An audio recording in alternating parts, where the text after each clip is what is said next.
প্রধানমন্ত্রী আবাস যোজনা আরবান বাড়ির জন্য অনলাইন অ্যাপ্লিকেশন প্রসেস শুরু হয়ে গিয়েছে। তো আপনারা যদি পৌর এলাকা অথবা মিউনিসিপ্যালিটির বাসিন্দা হয়ে থাকেন, সেক্ষেত্রে আপনারা প্রধানমন্ত্রী আবাস যোজনার জন্য সেই বাড়ির জন্য অনলাইনে অ্যাপ্লিকেশন করতে পারবেন। তার প্রসেস অলরেডি শুরু হয়েছে। 2.0 ভার্সনে আপনারা প্রধানমন্ত্রী আবাস যোজনা আরবানের রেজিস্ট্রেশন করতে পারবেন। তো আজকের এই ভিডিওর মাধ্যমে আমি আপনাদের দেখাবো কিভাবে আপনারা প্রধানমন্ত্রী আবাস যোজনার যে বাড়ির জন্য অনলাইনে আবেদন করবেন, কি কি ডকুমেন্টস লাগবে এবং টোটাল আবেদন প্রসেসটা আজকের এই ভিডিওর মাধ্যমে স্টেপ বাই স্টেপ আপনাদের দেখাবো।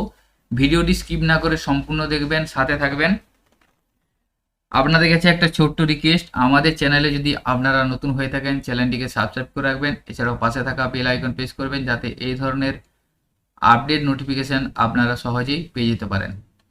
তো সর্বপ্রথম আপনাদের প্রধানমন্ত্রী আবাস যোজনা 2.0 অনলাইন রেজিস্ট্রেশন করার জন্য pmayarban.gov.in এই লিঙ্কটি আপনাদেরকে ওপেন করতে হবে। ভিডিও ডেসক্রিপশনে আমি লিঙ্কটা দিয়ে রাখবো, চাইলে আপনারা সেখান থেকেও ওপেন করতে পারবেন। আপনারা এখন অন স্ক্রিনে দেখতে পাচ্ছেন এই ধরনের একটি ওয়েবসাইট আপনাদের সামনে ওপেন হবে। এখানে দেখুন প্রথমে আছে অ্যাপ্লাই ফর PMAYU 2.0, এটাতে ক্লিক করবেন। এরপরে আপনাদের কাছে একটা নিউ ট্যাব ওপেন হবে, অ্যাপ্লাই ফর PMAYU 2.0, এটাতে আপনারা ক্লিক করবেন। একটা ইনস্ট্রাকশন আপনাদের সামনে আসবে। এরপরে নিচের দিকে যাবেন, নিচের দিকে যাওয়ার পর ক্লিক টু প্রসিড এই অপশানে ক্লিক করবেন। এখানে ক্লিক করার পর দেখুন আপনাকে ডকুমেন্টস রিকোয়ার্ড এসে যাবে, অর্থাৎ কি কি ডকুমেন্টস লাগবে সেটা আপনার এখানে শো করে যাচ্ছে। 1 নম্বরে সে দেখুন অ্যাপ্লিকেন্ট আধার ডিটেলস, অর্থাৎ আবেদনকারীর আধারের ডিটেলস লাগবে, আধার নাম্বার, নাম as per Aadhaar, date of birth. দ্বিতীয় হচ্ছে Aadhaar detail of family member, অর্থাৎ ফ্যামিলি মেম্বারের আধার ডিটেলস নামবে, আধার নাম্বার, নাম এবং ডেট অফ বার্থ লাগবে। 3 নম্বরে active bank account details of the applicant, অর্থাৎ আবেদনকারীর একটি অ্যাক্টিভ ব্যাঙ্ক অ্যাকাউন্ট ডিটেলস লাগবে, সেতে অ্যাকাউন্ট নাম্বার লাগবে, ব্যাংকের নাম, ব্রাঞ্চ, আইএফসি কোড এবং সেই ব্যাংকের সাথে আধার লিঙ্ক থাকতে হবে। 4 নম্বরে ইনকাম প্রুফ সার্টিফিকেট, অর্থাৎ আবেদনকারীর একটি ইনকাম সার্টিফিকেট লাগবে, অর্থাৎ কত ইনকাম সেটার জন্য একটা সার্টিফিকেট লাগবে।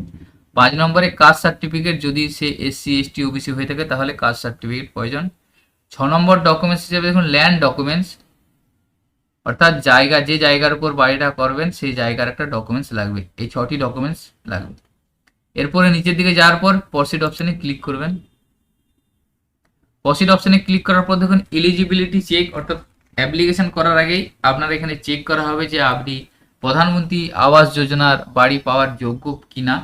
প্রথমে আছে দেখুন আছে হাউস হোল্ড অ্যানুয়াল ইনকাম, অর্থাৎ আবেদনকারীর ফ্যামিলি যে ইনকাম সেই ইনকামটা বছরে কত টাকা সেই ইনকামটা এখানে লিখতে হবে। লেখার পর দেখুন আছে দ্বিতীয় নম্বর আছে সিলেক্ট মিশন কম্পোনেন্ট, অর্থাৎ এখান থেকে আপনাকে মিশন কম্পোনেন্টটা সিলেক্ট করতে হবে। 3টে অপশন আছে BLC AHP ISS। এখানে দেখুন প্রথম যে অপশনটা আছে BLC, অর্থাৎ আপনার কাছে যদি বাড়ি তৈরি করার উপযুক্ত জায়গা আছে, সেক্ষেত্রে আপনি বাড়ি নির্মাণ করতে চাইছেন, সেক্ষেত্রে আপনাকে BLC অপশানটা সিলেক্ট করতে হবে এবং আপনি BLC সিলেক্ট করার পর আপনি সর্বোচ্চ 2,50,000 টাকা দেওয়া হবে। দ্বিতীয় অপশান আছে দেখুন AHP, অর্থাৎ আপনার বাড়ি তৈরি করার মতো জমি বা জায়গা নেই, সেক্ষেত্রে আপনাকে AHP সিলেক্ট করতে হবে। এক্ষেত্রেও আপনারা 2,50,000 টাকার মতো পাবেন। এরপরে আছে দেখুন ISS, অর্থাৎ আপনি বাড়ি বানানোর জন্য ব্যাংক থেকে লোন নিতে চাইছেন এবং সেটার জন্য সাবসিডির প্রয়োজন, সেই জন্য আপনাকে ISS এই অপশানটা সিলেক্ট করতে হবে। তো আমি এখানে BLC সিলেক্ট করলাম। BLC সিলেক্ট করার পর দেখুন আছে তারপরে অপশানে দেখুন আপনার যদি পাকা বাড়ি থেকে থাকে তাহলে ইয়েস করবেন, না হলে এটা নো করবেন। অর্থাৎ যেহেতু আপনি বাড়ির জন্য আবেদন করছেন, আপনার পাকা বাড়ি নেই, সেক্ষেত্রে এটা নো হবে। এরপরে আছে দেখুন আপনি বাড়ি সংক্রান্ত কোনো সুবিধা রাজ্য সরকার বা কেন্দ্র সরকারের কাছ থেকে যদি পেয়ে থাকেন 20 বছরের মধ্যে, সেক্ষেত্রে ইয়েস করবেন, না হলে এটা নো করবেন। তো নো করে দেওয়ার পর এলিজিবিলিটি চেক এই অপশানটায় ক্লিক করবেন। এখানে ক্লিক করার পর দেখুন কনসেন্ট ফর আধার অথেন্টিকেশন, এখানে সরাসরি অনলাইনে আধার অথেন্টিকেশন করা হবে, সেই জন্য এখানে আপনি ইন্টার আধার নাম্বার, এখানে আমরা আবেদনকারীর আধার নাম্বারটা দিবেন, দেওয়ার পর নেম অ্যাজ পার আধার, এখানে আধারের নামটা দিবেন, আধার কার্ডে যে নামটা আছে, দেওয়ার পর ক্লিক হিয়ার এই অপশানে টিক মার্ক দিবেন, টিক মার্ক দেওয়ার পর জেনারেট ওটিপি অপশানে ক্লিক করবেন। জেনারেট ওটিপিতে ক্লিক করার পর দেখুন বেনিফিশিয়ারি আধার কার্ডে যে মোবাইল নাম্বার লিঙ্ক করা আছে সেই মোবাইল নাম্বারে ওটিপি পাঠানো হবে, ওটিপিটা এখানে লিখবেন, লেখার পর সাবমিট অপশানে ক্লিক করবেন। এরপরে অ্যাপ্লিকেশন ফর্ম ওপেন হয়ে যাবে। অ্যাপ্লিকেশন ফর্মটা ইংলিশ এবং হিন্দি দুটো ল্যাঙ্গুয়েজে থাকবে। তো এখানে দেখুন যে স্কিমটা সিলেক্ট করছি সেই স্কিমটা অটোমেটিক এসে গেছে, আমি যেহেতু বিএলসি করেছি সেই জন্য বিএলসি এসে গেছে, এবং এখানে নেম অফ অ্যাপ্লিকেন্ট আবেদনকারীর নাম এসে যাচ্ছে এবং আধার কার্ড নাম্বার এসে গেছে। এরপর আছে দেখুন প্যান কার্ড নাম্বার, এখানে আবেদনকারীর প্যান কার্ড নাম্বার যদি থেকে থাকে প্যান কার্ড নাম্বারটা দিতে হবে, এটা অপশনাল আছে, যদি থাকে দিবেন, না থাকলে দেওয়ার দরকার নেই। এরপর আছে ডেট অফ বার্থ, এখানে আবেদনকারীর ডেট অফ বার্থটা সঠিক সিলেক্ট করতে হবে আধার কার্ড অনুযায়ী। তারপর দেখুন জেন্ডার, এখান থেকে মেল ফিমেল এটা আপনি সিলেক্ট করে নেবেন। সিলেক্ট করে নেওয়ার পর দেখুন এখানে ম্যারিটাল স্ট্যাটাস, অর্থাৎ আবেদনকারী যদি ম্যারিড হয়ে থাকে, বিবাহিত হয়ে থাকলে ম্যারিড করবেন, আনম্যারিড যেটা আপনি এখান থেকে সিলেক্ট করে নেবেন। সিলেক্ট করে নেওয়ার পর এখানে ফাদার্স নেম অ্যাজ পার আধার, অর্থাৎ আবেদনকারীর বাবার নামটা লিখতে হবে। এরপরে দেখুন আছে ফাদার্স আধার নাম্বার, অর্থাৎ আবেদনকারীর বাবার আধার কার্ড নাম্বারটা এখানে লিখে দিতে হবে। মাদার্স নেম অ্যাজ পার আধার, অর্থাৎ আবেদনকারীর মায়ের নামটা এখানে লিখে দিতে হবে আধার অনুযায়ী। এরপরে মাদার আধার কার্ড, এখানে আবেদনকারীর মায়ের আধার কার্ড নাম্বারটা লিখতে হবে।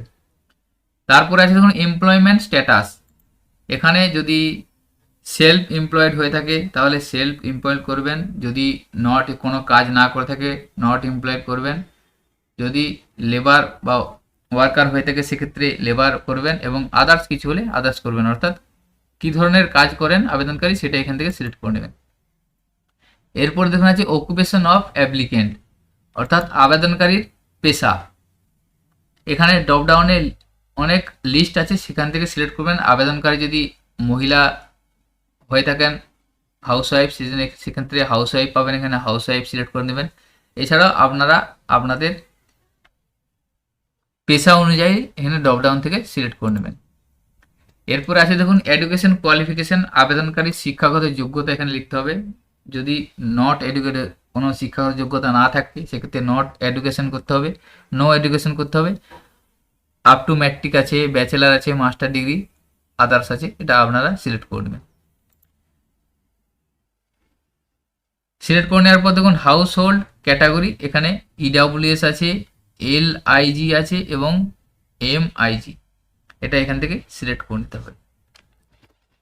এরপর দেখুন আবেদনকারীর ফ্যামিলিতে যদি পাকা বাড়ি থেকে থাকে ইয়েস নো এটা প্রথমেই করে দিয়েছেন, সেক্ষেত্রে অটোমেটিক এটা নো এসে গেছে, এটা কিচ্ছু করার দরকার নেই। অ্যানুয়াল ইনকামটাও প্রথমে করা আছে, ইনকামটা এখানে শো করে যাচ্ছে। এরপর দেখুন হচ্ছে আপলোড ইনকাম সার্টিফিকেট, তো এখানে আপনাকে ইনকাম সার্টিফিকেটটা আপলোড করতে হবে, আপনি যে ইনকামটা দিয়েছেন সেই ইনকামের অনুযায়ী একটি ইনকাম সার্টিফিকেট এখানে আপলোড করতে হবে। চুজ ফাইলে ক্লিক করে সেটা পিডিএফ ফাইল আপলোড করবেন এবং পাশে আপলোড অপশানে ক্লিক করে আপলোড করে দেবেন। এরপর এখানে আছে রিলিজিয়ন, অর্থাৎ ধর্মটা এখান থেকে সিলেক্ট করতে হবে, আবেদনকারী ধর্মটা ড্রপডাউন এসে যাবে, এটা সিলেক্ট করে নেবেন। এরপর আছে দেখুন আবেদনকারী যদি প্রধানমন্ত্রী বিশ্বকর্মা যোজনা, সাফাই কর্মী বা বিভিন্ন অঙ্গনওয়াড়ি বা আর্টিসান ওয়ার্কার যদি হয়ে থাকে সেক্ষেত্রে ইয়েস করবেন, না হলে এটা নো করে দেবেন।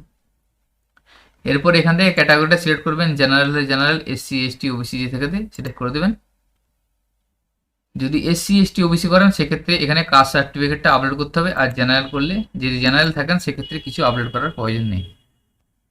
এরপরে দেখুন বলা আছে এখানে আপনি যে টাউন বা আরবান এরিয়ায় আপনার অ্যাড্রেস করা আছে সেই অ্যাড্রেসের বা ওই এরিয়ার বাইরে যদি বসবাস করে থাকেন সেক্ষেত্রে ইয়েস করবেন, না হলে এটা নো করে দেবেন।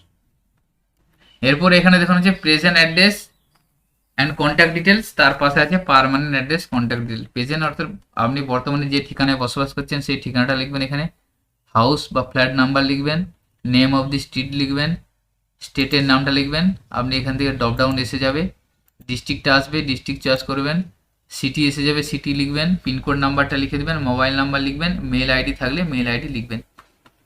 এটা প্রেজেন্টটা ফিল আপ করে দেবেন, প্রেজেন্ট এবং পার্মানেন্ট সেম হয়ে থাকলে সেম অ্যাজ প্রেজেন্ট অ্যাড্রেস এটা টিক মার্ক দিয়ে দেবেন, অটোমেটিক ফিল আপ হয়ে। যদি প্রেজেন্ট অ্যাড্রেস এবং পার্মানেন্ট অ্যাড্রেস ভিন্ন হয়ে থাকে সেক্ষেত্রে আপনারা এটা ম্যানুয়ালি ফিল আপ করে নেবেন। এরপরে নিচের দিকে দেখুন আছে হাউসিং কনস্ট্রাকশন সাইট অ্যাড্রেস, অর্থাৎ বাড়িটা যে জায়গায় হবে সেই জায়গার অ্যাড্রেসটা আপনাকে দিতে হবে।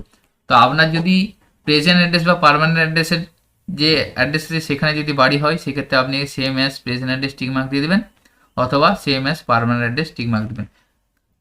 যদি আপনার প্রেজেন্ট অ্যাড্রেস বা পার্মানেন্ট অ্যাড্রেস দুটো অ্যাড্রেসের মধ্যে বাড়ি না হয়ে থাকে সেক্ষেত্রে অন্যখানে যদি বাড়ি করতে চান সেক্ষেত্রে অ্যাড্রেসটা ম্যানুয়ালি আপনারা এখানে ফিল আপ করবেন।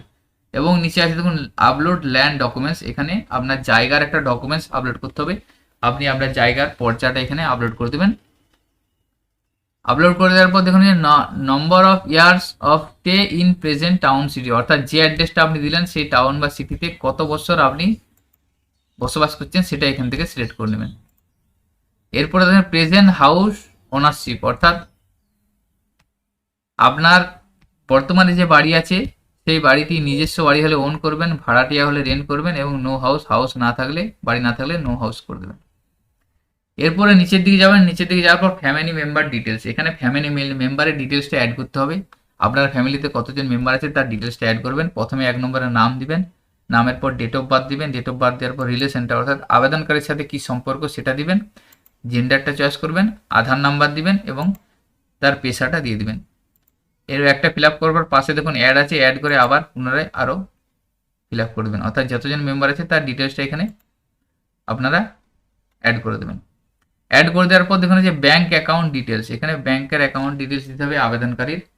ব্যাংকের অ্যাকাউন্ট নাম্বার প্রথমে দিবেন, তারপরে কনফার্ম অ্যাকাউন্ট নাম্বার, আবার পুনরায় অ্যাকাউন্ট নাম্বারটা দিয়ে দেবেন। দেওয়ার পর এখানে আইএফসি কোডটা দিবেন। আইএফসি কোড দেওয়ার পর গেট ব্যাঙ্ক ডিটেলস ক্লিক করবেন, দেখবেন অটোমেটিক এখানে ব্যাংকের নাম এবং ব্রাঞ্চের নাম এসে যাবে। তো এখানে দেখুন আমি আইএফসি কোড একটা দিয়ে গেট ডিটেলস করলাম, এখানে ব্যাংকের নাম স্টেট ব্যাঙ্ক অফ ইন্ডিয়া এবং ব্রাঞ্চের নামটা এখানে শো করে গেল। এরপরে এখানে আছে দেখুন পিএম সূর্যাঘর, মুফত বিল যোজনা, আয়ুষ্মান ভারত, উজ্জ্বলা যোজনা, এবং এছাড়াও যে সেন্ট্রাল গভর্নমেন্ট বা স্টেট গভর্নমেন্ট যে বিভিন্ন রকম স্কিম আছে এসবিএম, এইসব স্কিমের যদি আপনি সুবিধা পেয়ে থাকেন সেক্ষেত্রে ইয়েস করবেন, না হলে এটা নো করে দেবেন। তো এইভাবে সম্পূর্ণ ফর্মটা ফিল আপ করবেন। ফিল আপ করার পর আই হেয়ার বাই ডিক্লেয়ার এই অপশনটা টিক মার্ক দেবেন। টিক মার্ক দেওয়ার পর আপনি প্রিভিউ করে একবার দেখে নিতে পারবেন যে আপনার সমস্ত ফর্মটা ঠিকঠাক আছে কিনা। ঠিকঠাক সব থাকার পর আপনি সেভ অপশনে ক্লিক করবেন। তো সেভ করে নেওয়ার পর আপনার PMAY 2.0 যে রেজিস্ট্রেশন সেই রেজিস্ট্রেশনটা কমপ্লিট হয়ে যাবে। এরপরে আপনি যে ডিটেলসটা ফিল আপ করলেন সেই ডিটেলস অনুযায়ী আপনাদের সার্ভে করা হবে এবং আপনি যে ডিটেলস দিলেন সেই ডিটেলস অনুযায়ী আপনি প্রধানমন্ত্রী আবাস যোজনার বাড়ি পাওয়ার যোগ্য কিনা এবং সেটার একটা তদন্ত করা হবে। তো এইভাবে আপনি প্রধানমন্ত্রী আবাস যোজনা আরবান 2.0 জন্য অনলাইনে আবেদন করতে পারবেন। তো আজকের ভিডিওতে এই ইনফরমেশনটি আপনাদের সাথে শেয়ার করা ছিল। সকলের সুবিধার্থে ভিডিওটি শেয়ার করবেন এবং ভিডিওটি ভালো লাগে থাকলে লাইক করবেন। আমাদের চ্যানেলে যদি আপনারা নতুন হয়ে থাকেন চ্যানেলটিকে সাবস্ক্রাইব করে রাখবেন, পাশে থাকা বেল আইকন প্রেস করবেন যাতে এই ধরনের আরও ইনফরমেটিভ ভিডিও নোটিফিকেশন আপনারা সহজেই পেয়ে যেতে পারেন। সকলে ভালো থাকবেন, সুস্থ থাকবেন, ধন্যবাদ।